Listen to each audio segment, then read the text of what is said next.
এক রাত, এক তেলাওয়াত আর শত শত জিনের জীবন চিরতরে বদলে গেল।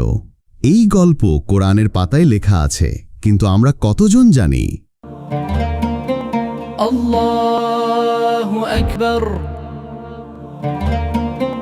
আল্লাহু আকবার। মক্কার কাছে নাখলা নামের এক স্থানে রাতের নীরবতায় রাসূল সাল্লাল্লাহু আলাইহি সাল্লাম ফজরের আগে কোরআন তেলাওয়াত করছিলেন। এমন সময় আল্লাহর ইচ্ছায় একবল জিন সেখানে এসে পৌঁছাল।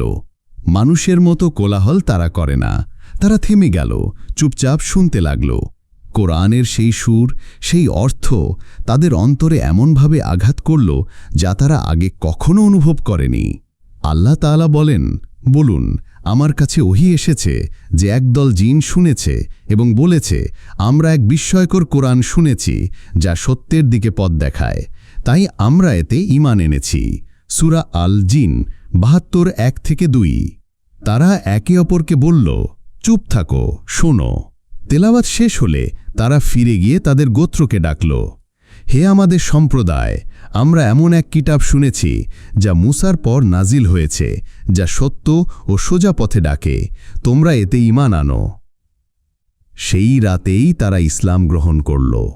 অদৃশ্য সেই সৃষ্টিরা কোরআনের আলোয় পথ খুঁজে পেল আর প্রতিজ্ঞা করল, আল্লাহ ছাড়া কারো ইবাদত করবে না।